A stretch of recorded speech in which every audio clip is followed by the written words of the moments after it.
예, 반갑습니다. 어반입니다. 오늘은 40대 가장의 후회라는 주제로 이야기를 하려고 하는데, 요게 뭐, 얼마 전에도 커뮤니티 좀 많이 돌아다녔던 이야기인데, 제가 맨 처음 봤을 땐 좀 더 옛날이었던 것 같아요. 더 옛날이었는데, 계속 예토전생되는 그런 하나의 고전문학 같은 느낌이 있잖아요. 근데 그런 글인데, 지금 같은 타이밍에 한 번 더 뭔가 생각할 만한 그런 것들을 좀 주는 것 같아요. 그래서, 이게 덕후에 올라왔어. 이 팩급 사이트에 올라왔고, 어느 40대 가정의 후회라고 해서, 요즘 들어 그냥 결혼했지만 딩크로 살 걸 굉장히 후회가 된다라는 글이 올라왔어. 그래서 남자는 42이고, 와이프는 39고, 39살이고, 15살 아들이 하나가 있는데, 어렸을 때는 이쁘고 귀엽고 말도 잘 듣고, 근데 애가 이제 초등학교 5학년 때부터 좀 달라진 거야. 어렸을 땐 살겄던 아이가 이제는 말도 안 섞고, 그냥 뭐 스마트폰만 맨날 보는 거지. 그래서 말이라도 걸면, 아, 왜 말 걸고 그래? 아빠 나 오락하고 있잖아. 안 보여? 뭐 약간 뭐 요런 느낌이지. 그러다 짜증나면 방으로 들어가고, 용돈도 적다고 랄지 광발튼 거야. 용돈을 주에 10만원씩, 야, 주에 10만원이면 개쩔지 않나? 나는 옛날에 얼마 받았더라? 나 일주일에 나 1,500원 받았던 걸로 기억하는데. 일주일에 1,500원은 그걸로 그때 아직도 기억하는 게 만화책 한 권 빌려보내 300원이었거든. 그때 5권 빌려보고. 굉장히 터없이 부족한 돈이었지만 나는 그래도 좀 괜찮았던 게 저희 형님도 용돈을 3,000원을 받았단 말이야. 그럼 형님은 그럼 10권을 빌릴 수 있거든. 만화책만 계속 빌려왔어, 그걸로. 그때도 많은 용돈은 아니었어, 사실. 많은 용돈은 아니었는데, 근데 돈이 모자라서 아마 가차하는데 또 돈이 모자랐나 보지. 그래서 엄마 지갑에서 짜발이 슈킹 치다가 30만원 걸려서 엄마가 어붕아, 왜 그래? 그러니까, 아씨, 씨발, 이거 갖고 날지 광발이야. 이랬다가 이제 엄마한테 욕 들으라는 듯이 했다가 아빠가 빡쳐서 싸다고 날렸는데, 그 다음에 나가서 이제 일주일 동안 집을 안 들어왔대. 나중에 이제 선생님한테 얘기 들어보니까 친구 집에서 생활하고 PC방 가고 뭐 그렇게 하고 공부를 잘하는 것도 아니고 사고만 치고 그러다 보니까 그냥 둘이서 살 걸 하는 그런 생각이 드는 거지. 아들이라고 하나 있는 게 개판이니까, 개차반이니까. 처음에는 뭐 이제 남들 다 가지니까 가졌는데 내가 아내보다 먼저 죽으면 그래도 아내한테 힘이 돼줄 자식이 있으면 좋을 것 같고 뭐 이런 생각도 있었는데, 그리고 분명히 와이프들 중 한 명만 남는 시기가 올 건데 하나라고 있는 아이가 이제 졌다 보니까 이제 빡이 치는 거야. 그리고 할머니 나이가 92인데 요양병원에 계신다더라고. 그래서 할머니도 요양병원에 모셨는데, 근데 막상 명절이고 할머니 집에 갔는데도 할머니는 자기가 와 있는 한 4, 5시간 동안에 아무도 이제 또 다른 요양병원의 할머니들은 아무도 근처에 오지도 않고 자기 혼자 멀뚱멀뚱 있다가 잠만 주무시고 그걸 봤나 봐. 그러니까 그런 걸 보니까 자기는 그래도 요양병원 입원시켜드렸지만 명절에도 찾아가 우리는 할 거 했어 라고 생각을 하고는 있는데, 근데 한편으로는 이제 역지사지로 생각을 하는 거죠. 만약에 우리 부모님도 우리를 안 낳았으면 조금 더 여유롭게 지낼 수 있지 않을까?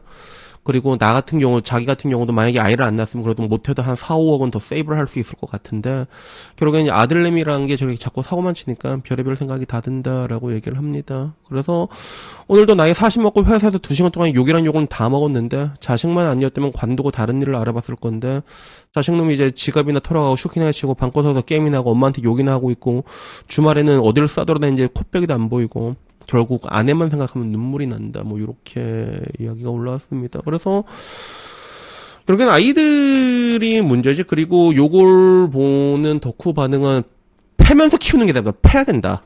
이런 이야기. 쳐 맞아야 된다, 아들은. 그 와중에 야, 때린다고 답이 아니야 얘들아. 때리는 건 굉장히 쉬워. 단순 훈육이 어렵지 라고 하는데, 뭐 이제 아내분이 남편 복은 그래도 있다. 뭐 요런 이야기 있고, 아들 새끼는 필요 없다. 뭐 이제 엄마가 자꾸 자기한테 기댄다. 아들 새끼 필요 없다. 그 와중에 아들 욕이 준내 많습니다. 아들 낳을까봐 애 낳기 무서운 사람도 있을 거다. 또 이제 엄하게 키우면 된다. 아들은 패야 된다. 그 와중에 아내 사랑은 진심이다. 여기에 대해서 칭찬을 하고, 결국엔 반 죽여놔야 된다. 아들은 더 집착하는 경우가 많다. 결국엔 뭐 이제 아들 때문에, 애 때문에 정신과약 먹기 시작한 나로서는 굉장히 공감이 된다라는 이야기부터, 남자는 엄마를 무시한다. 초등학교 6학년 중1 때부터. 중학교 애들은, 남자애들은 그냥 이게 개같이 잡아낸다. 아들 낳을까봐 애 낳기 싫다. 남자들은 패면서 여기만 봐도 뭐가 문제인지 나오지, 여러분. 이것만 봐도 무슨 문제가 나고, 그 와중에 남편복 마인드는 우리나라 남자 상위 1% 마인드야. 자식복 없어도 남편복 있어도 다행이다. 뭐 이런 이야기고, 결국에는 아들은 레알 도박이다. 최악의 깊이가 다르다. 최악의 기피, 여자의 최악의 기피는 지금 우리가 보고 있는 저런 덕후에서 이제 똥꼬리나 싸고 그지 부모 등에 기생하면서 빨대나 꼽으면서 사람 욕이나 하고 사회 욕이나 하고 저 정도인데, 근데 남자들은 더 원래 기피가 더 깊긴 합니다. 더 딥하게 더 튈 수가 있지, 안 좋은 방향으로. 그건 사실이긴 한데, 근데 나는 이거 보니까 어떤 게 생각나냐면, 제가 옛날에 얘기했던 거 혹시 기억나는 거 있어요? 제가 옛날에 얘기했던 게, 제가 한 번씩 이게 전 부산 가서 이게 맛집이 많아갖고 먹고 그냥 하루 자고 와 그냥 가가지고, 부산 호텔값이 되게 싸거든. 그러면 부산이 또 요새 지하철이나 기차가 우리 집 앞에 놓여가지고 타면 부전역까지 바로 가집니다. 그럼 얼마 하지도 않아. 2,000원도 안 해.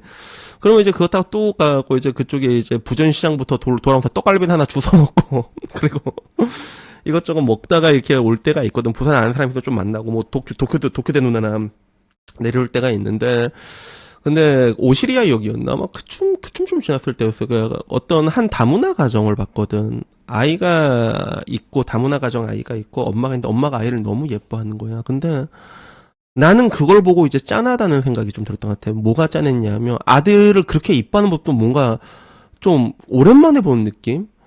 보통 짜증 줄내내거든. 여러분 마트 가면 짜증내는 거 진짜 쉽게 볼 수 있단 말이야. 마트 가면 기분 좋게 쇼핑하러 왔는데 아들한테 짜증 썩 내고 막 이런 거 진짜 많이 볼 수 있구나. 마트 가도. 여행 가서도 마찬가지야.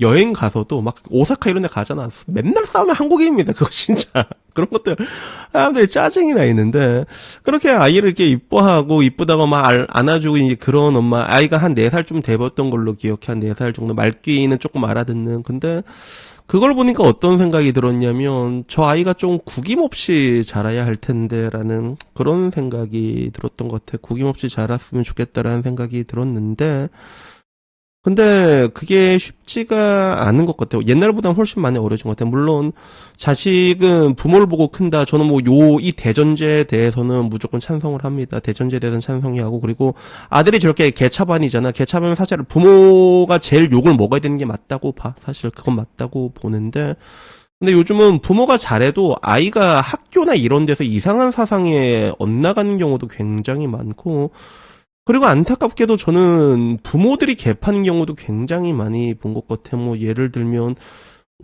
얼마 전에 최근에 들었던 거는 이제 울산도 아파트 뭐 비싸봤자 뭐 얼마나 비싸다고 맞잖아. 울산 아파트가 뭐 비싸봤자 얼마나, 울산도 비싸긴 비싸. 그치? 비싸긴 비싸. 서울만큼 안 할 뿐이지. 안 할 뿐인데, 근데도 울산에서도 저 아파트에 사는 사람이랑 놀지 마라. 이런 것들이 있잖아요. 뭐 이제 빌라 사는 사람이랑 놀지 마라. 이런 거 공공연하게 올라오고 있잖아. 빌라 사는 아이랑 우리 아이가 친하게 안 지냈으면 좋겠어요. 그러니까 뭐 학군을 좀 따진다. 뭐 이런 건 좀 이해가 돼. 예를 들어 부산 같은 데는 학군으로 따지면 영도 여기 좀 애들 존나 빡세거든. 영도. 그러니까 해운대 다니는 엄마가 영도 사는 애, 아니면 뭐 이제 반여동이라던가 이런데 애들 좀 싸나운 애들이 많단 말이야. 그럼 뭐 그런 거는 뭐 그럴 수도 있겠다라고 하는데, 바로 자기 집 앞에 있는 앞뒤인데도 아파트 가격에 따라 가지고 놀지 마라라고 얘기하고, 그리고 댓글 봐도 지금 볼 수 있잖아. 아들은 죽여야 된다. 조제는 패야 된다. 우리는 이미 혐오가 난무하는 세상에서 살아가고 있습니다. 그리고 저렇게 얘기하는 저 패급 년들도 보게 되면 깝깝하잖아, 사실. 지들이 퍼뜨리고 있거든, 흑사병. 그래서 제가 들고 오는 것들을 보게 되면 난 진짜 심각해. 애들은 트위터 쪽 가면 더 혼돈이고, 옛날에는 여성시대가 가면 카오스라는 느낌인데, 지금은 야, 여성시대보다 내가 보기엔 덕후년들이 더 심해. 내가 봤을 땐 진짜. 근데 여성시대는 내가 옛날에 가봤잖아. 지금은 이제 완전히 인증을 때려야 돼가지고 카톡으로 인증을 때려야지 들어갈 수 있어요, 지금은. 그래서 나도 못 들어가는데, 내가 둘 다 보고 느낀 게 서로 욕하거든. 덕후랑 여시. 옛날에는 의기투합한 적도 있었는데, 투표할 땐 약간 의기투합이야, 같은 노선이니까. 근데 내가 보기에는 여시는 그래도 애들이 좀 나이가 좀 어린 편이란 말이야, 아직까지. 덕후는 늙었잖아. 야, 더 심해, 이쪽이 진짜. 결국에는 이런 걸 보게 되면 요새는 멀쩡한 애들도 키우기가 어렵다라는 거. 그래서 제가 언젠가 얘기한 게 있잖아요. 제가 비교적 최근에 이런 세상일수록 사랑하고 잘 살고 가족에 넘치는 그런 사람이 승리자인데, 세상이 여러분들을 그렇게 살게 놔두지 않는다라고 제가 얘기한 적이 있잖아. 내가 내 주변을 살펴보니까 그렇게 사는 사람이 많이 없더라고, 실제로. 근데 저런 것들이 이제 너무 많이 퍼져 있는 거지. 그래서 이런 걸 볼 때마다 지금 와서 사람들이 점점 더 그런 리스크를 이제 회피를 하려고 하는 그런 경향이 더더욱더 심해지는, 그런 것도 어쩔 수 없는 현상이 아닌가, 뭐 그런 생각이 들었던 것 같습니다. 그래서 여튼간에 뭐 오늘 이야기는 여기까지고요. 이 쓰레기 집단이라고 해야 되나? 그냥 내가 보기에 사실 여초는 그냥 다 쓰레기 집단인 것 같아. 뭐 DC 같은 경우도 뭐 쓰레기 같은 걸들 많이 올랐는데, 근데 DC는 이게 정해져 있어. 그 섹터가 정해져 있지만, 근데 그런 최소한의 관용이라고 해야 되나? 그런 건 있잖아. DC는 아무리 씨발 베리나가 개쌍욕 처먹을 짓을 해도 살 빼면 그래도 노력은 인정해준다 이런 게 있잖아. 그 최선의 관용이란 게 있는데 나는 볼 때마다 여초 욕이 이 쓰레기 더미는 여러분 그 최선의 관용이라는 것조차도 찾아보기가 굉장히 힘든 악밖에 남지 않은 그런 사람들을 계속 보다 보니까 이제는 나도 이제 말하는 게 그 옛날에는 점점 바뀌는 것 같지 않아요? 점점 바뀌는 거? 내 말투도 점점 변한 것 같아. 맨 처음엔 좋은 사람이 돼서 좋은 사람을 만나라 이러다가 좋은 사람이 너를 왜 만나냐 이러다가 그 다음에 야 국제이론 점점 점점 더 어두워질 수밖에 없는 것 같다. 그래가지고 여튼간에 뭐 오늘 이야기는요 여기까지고요. 아이들이 조금 그래도 구김없이 잘 수 있는 이런 것들을 만들어주는 거는 다름 아닌 어른들의 역할인데 근데 안타깝게도 작금의 대한민국에는 뭐 그런 어른들이 거의 이제 멸종으로 가고 있는 게 아닌가. 왜냐면 다 같이 흑사병 뿌리고 있잖아. 같이 똥을 덕지덕지 뿌리고 있으니까 점점 더 없어지는 그런 상황인 것 같습니다. 그래서 오늘 이야기는 여기까지고요. 다음에 조금 더 재밌는 이야기 있으면 그걸로 찾아뵙도록 하겠습니다. 이상입니다. 감사합니다. 땡큐.